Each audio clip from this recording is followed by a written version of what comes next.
A show of force on the streets of Sri Lanka's capital, Colombo. Public discontent has been simmering for months over an economy close to bankruptcy. Prime Minister Mahinda Rajapaksa has bowed down to pressure to resign. Today's resignation is long overdue, but is unlikely to address the cause, the demands of the protesters. So even despite the curfew and a state of emergency, many are on the roads now because they feel their calls, their demands need to be heard. Demonstrators have rallied for weeks outside the offices of Rajapaksa and his brother, President Gotabaya Rajapaksa, demanding both step down. On Monday morning, a pro-government group stormed a protest camp outside the Prime Minister's office, attacking people with sticks and metal bars and destroying the tents. Queues for food, fuel and medicine are common for the 22 million Sri Lankans. The pandemic, a loss of tourism and rising oil prices are all hitting hard. Foreign reserves have dwindled to about $50 million. The monthly gas import bill is $40 million. The government has turned to the International Monetary Fund for a bailout, but that will take at least 6 months to be finalised. A state of emergency and curfew have been imposed and the military deployed on the streets. But public anger remains, and so do demands for the president to follow his brother and resign too. Burdon-Manley, Al Jazeera. Well, let's speak to Ahilan Kadir Gamar about this. He's a political economist and joins us from Jaffna in northern Sri Lanka. Thank you so much for being with us and for your patience. So, after growing pressure, the Prime Minister has resigned. Do you think this will be enough to appease protesters? No, the demand of the protesters has been that the entire family who has governed this country over the last 3 years should resign. And crucial here is the president, the brother of the prime minister, who holds tremendous power. In fact, soon after he came to power, he passed an amendment to the constitution to heap even more power. So until the president goes, I think these protests are going to continue.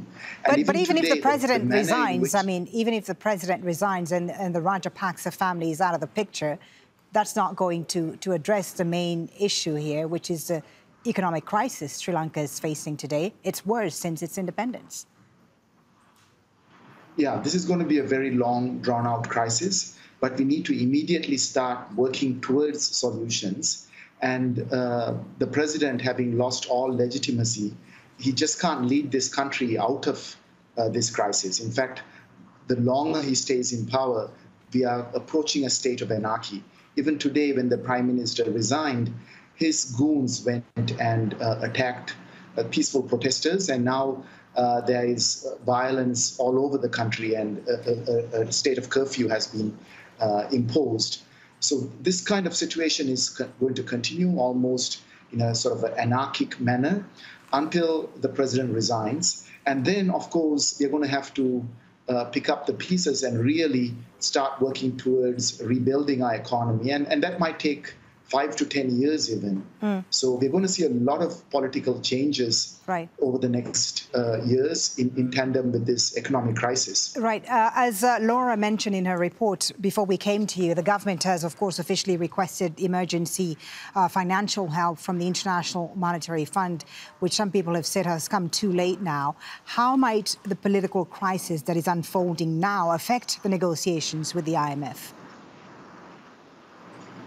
I think not just the IMF, Sri Lanka is also trying to get support from India and China and other countries just to even get some bridge financing to get over the next 6 months. But when there is so much political instability, it provides very little confidence to even get that kind of financing.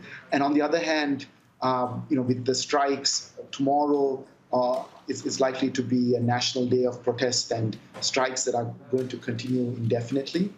And then the economy also gets affected there. So we have to get production going, our services back.